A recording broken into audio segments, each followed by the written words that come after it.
छत्रपती संभाजीनगरमध्ये लाडक्या बाप्पांना निरोप देत असताना पर्यावरणाचाही विचार केला गेलेला आहे। महानगरपालिकेच्या वतीनं लाडक्या बाप्पांना निरोप देण्यासाठी विविध ठिकाणी कृत्रिम तलावांचं देखील या ठिकाणी एक नियोजन बनवलेलं आहे। ते कृत्रिम तलाव बनवलेले आहेत, त्या माध्यमातून गणरायाचं विसर्जन केलं जातं। आपण माझ्या मागे पाहताय या ठिकाणी गणपती बाप्पांच्या ज्या मोठ्या मोठ्या मूर्त्या आहेत त्यांचं विसर्जन या विहिरीमध्ये केलं जातं आणि ज्या छोट्या छोट्या मूर्त्या आहेत त्यांचं त्या कृत्रिम तलावामध्ये विसर्जन केलं जातं।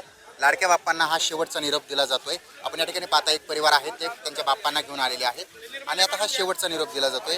शेवटचा निरोप म्हणजे पुढच्या वर्षी बाप्पांनी लवकर यावं, मनोकामना पूर्ण कराव्यात आणि त्यासोबतच समाजामध्ये जे काही दुःख आहेत ते दुःखांचं निवारण करावं, ही मागणी जी असते तो प्रत्येक भाविक भक्त करतो।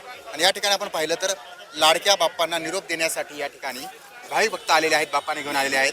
संपूर्ण परिवार आला आहे। आपण पाहिलं तर या ठिकाणी छोटासा मुलगा आहे, हातामध्ये बाप्पा आहे, त्यांच्या छोटंसं बाळ देखील आहे। तर हे सर्वजण या बाप्पांना निरोप देत आहेत आणि त्यानंतर त्यांची मनोकामना जी आहे ते बाप्पांकडे ते मागत असतात। दादा, तुमचा बाप्पा चाललाय आता, काय म्हणशील? अच्छा नहीं लग रहा। 11 दिन ओके, क्या क्या किया बाप्पा के साथ? पापा के साथ हमने रोज आरती करे। इतने दिन थे अच्छा लग रहा था, अब जा रहे तो अच्छा नहीं लग रहा।